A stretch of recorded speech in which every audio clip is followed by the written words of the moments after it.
Baik, kembali dalam cerita-cerita di sebalik berita, kalau boleh saya nak mulakan dalam segmen kedua ini, itu berkaitan dengan grafik imunisasi, infografik yang kami kongsikan. Ini berkaitan dengan laporan harian pemberian dos vaksin ke negeri. Kalau setakat 29 April 2021, jumlah besar bagi program imunisasi COVID-19 PICK bagi fasa pertama dan juga fasa kedua, jumlah besarnya adalah 1,422,664. Kalau ikutkan bagi jumlah dos satu, jumlahnya 877,646, manakala bagi jumlah dos kedua sebanyak 544,018 dos. Kalau ikutkan perbandingan negeri ke negeri yang lain, paling tinggi pada ketika ini masih lagi Selangor dengan jumlah pemberian dos pertama sebanyak 116,515, manakala bagi jumlah dos kedua adalah sebanyak 73,608. Negeri-negeri lain yang turut mencatatkan jumlah yang agak tinggi seperti Kuala Lumpur 89,663 bagi dos pertama, manakala 49,277 bagi pemberian dos kedua. Dan pastinya anda boleh terus ke esrawani.com, ada kami selitkan berkaitan dengan perkembangan semasa laporan harian pemberian dos vaksin ikut negeri bagi jumlah dos pertama dan jumlah dos kedua. Ini adalah terkait berkaitan dengan program imunisasi COVID-19 ataupun disebut sebagai PICK. Baik, untuk waktu ini di segmen yang kedua ini, cerita-cerita di sebalik berita, kalau diikutkan hari ini adalah 18 hari ataupun hari ke-18 Ramadan, dan sudah tentu kita melihat kepada perkara-perkara yang berkaitan dengannya. Ada satu story ataupun ada satu cerita yang dikongsikan oleh rakan saya Siti Nur Akilah, wakil Esrawani di Johor, yang mana berkaitan dengan seorang pemuda OKU ataupun yang kurang upaya dari segi kategori fizikal. Difahamkan beliau ini kategori OKU lembam yang bekerja, tetapi beliau bekerja sendiri dan juga menjana pendapatan sendiri. Kalau boleh saya nak terus bersama dengan Siti Nur Akilah. Kalau dikongsikan pada saya pada awal-awal tadi, Akilah ada berkongsikan bagaimana cekalnya OKU dan juga keluarganya memberikan sokongan yang cukup padu untuk Muhammad. Tak salah saya namanya Muhammad untuk terus berdikari dan juga untuk mendapatkan hasil pendapatan sendiri. Mungkin kalau boleh dikongsikan dari mana Akilah mendapatkan cerita ataupun daripada mana Akilah mendapatkan makluman daripada Muhammad ini untuk dijadikan bahan berita. Ya Fauzi, pagi tadi saya buat liputan di peluang iaitu Parit Haji Hashim, yang mana saya sebenarnya kisah Muhammad ini dikongsi oleh rakan-rakan media lain di kawasan daerah-daerah di sana, dan apabila kita sentiasa berkongsi pandangan, berkongsi cerita apa yang menarik di tempat mereka, dan bila tahu kisah Muhammad ni saya tertarik untuk pergi dan melihat sendiri bahawa sebenarnya Muhammad ini dia seorang pemuda berumur 26 tahun. Dia tiada tangan, hanya menggunakan kaki untuk membuat segala pekerjaan termasuk makan, salin baju, membuat pekerjaan yang lain-lain, tetapi Muhammad ini boleh menguruskan diri. Cumanya daripada sudut lain dia agak lembam sedikit, iaitu dia tidak boleh bercakap banyak. Sebab tu saya dalam berita yang saya paparkan, kita tak boleh nak interview Muhammad sendiri. Kita terpaksa interview ataupun temu bual kakak Muhammad, iaitu Nur Azila. Azlia ini ialah kakak dia, yang mana bila kita bertanya kepada Azlia kenapa buat semua ini untuk itu ketupat mini Muhammad, perniagaan dia Fauzi. Kenapa membuat semua ini untuk Muhammad? Sebab sebenarnya Azlia berkata bahawa ini adalah pesanan ibu dia. Sebenarnya ibu dia risau bila Muhammad ini dilahirkan tanpa kedua belah tangan dan menjadi anak yatim piatu pada usia 4 tahun. Jadi ibu dia risau bagaimanakah nanti bila besar Muhammad akan berhadapan dengan masyarakat dengan keadaan dia yang sebegitu, dan macam mana keluarga boleh membantu. Daripada situ kakak dia ni perlahan-lahan dia buat perniagaan ketupat mini segera, yang mana Muhammad ini membantu daripada segi membuka plastik dia yang telah ditebuk untuk mengisi beras. Yang isi beras adalah ibunya, dan yang membuat pembungkusan adalah kakak dia. Jadi daripada sini saya sebenarnya melihat satu kekeluargaan yang mendalam untuk dikongsikan kepada masyarakat Fauzi. Yang mana kalau kita boleh teruskan sebenarnya kisah-kisah kemasyarakatan ini sebenarnya memang dekat dengan kita, dan kalau kita boleh ikuti apa kata kakak kepada Muhammad ini, Fauzi.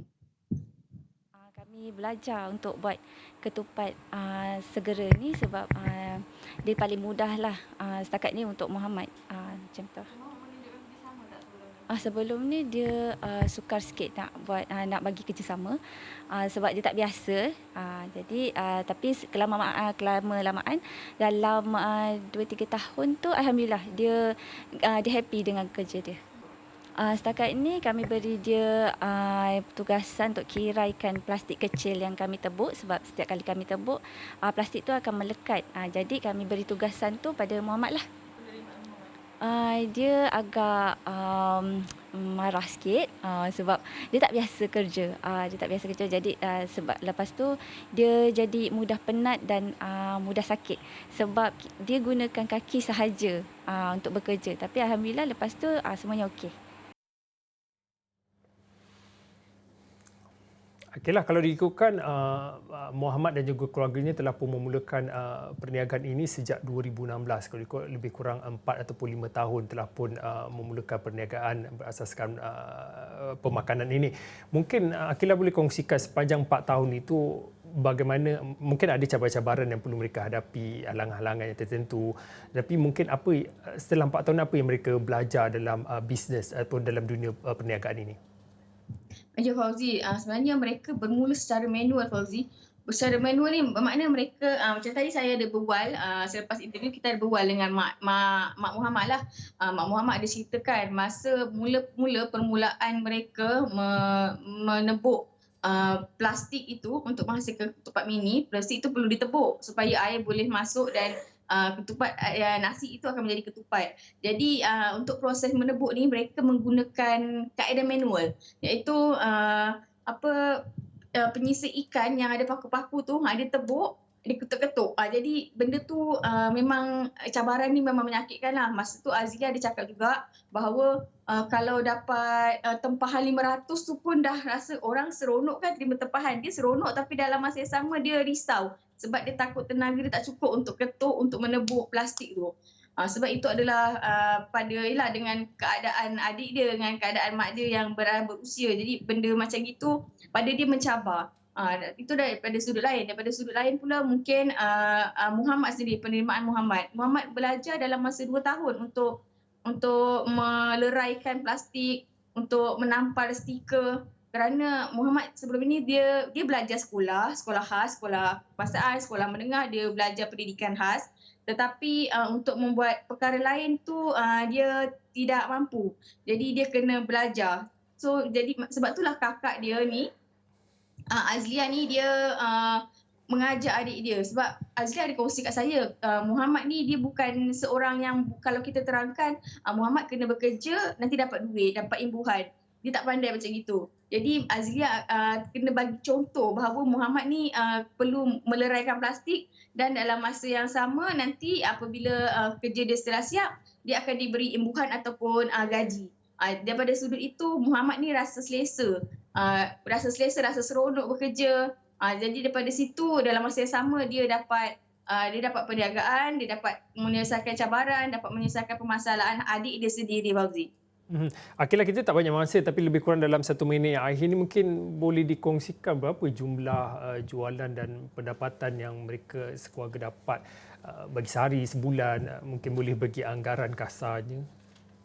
Okey Fauzi, dalam tempoh pandemik ni memang dia kata bahawa memang ada pengurangan lah sebab kan perlu kadar pos, lepas tu tak boleh keluar rumah apa semua kan. Jadi kadar tu agak turun, tetapi bila musim perayaan mereka akan all out lah dengan setelah menerima bantuan Risda tahun lepas, dia ada terima bantuan Risda dengan mesim dan sebagainya. Jadi mereka boleh mengeluarkan produk dalam anggaran 15 kilogram beras untuk sehari. Bermakna untuk sehari tu mereka boleh keluarkan dalam 15 kilo, satu paket dapat 30 pieces. Dalam tu ada setengah kilo. Jadi banyak paket lah yang mereka boleh keluarkan dalam sehari. Bermakna itu boleh menampung belanjaan keluarga mereka sendiri, Fauzi. Okey, baik. Terima kasih kepada Akila. Sebenarnya banyak lagi yang boleh kita cakap dan juga kita ceritakan. Tapi nanti Akila akan kongsikanlah artikel lanjut, artikel yang lebih panjang dan juga video dan juga visualnya dalam Buletin Awani dan secara khususnya di astroawani.com. Baik, terima kasih kepada Siti Nur Akila yang berkongsikan cerita tentang seorang pemuda OKU Lembam ini dan keluarganya dalam membina satu perniagaan berasaskan makanan sejak 2016. Baik, saya kira itu saja untuk waktu ini. Saya Fauzin, kita jumpa lagi.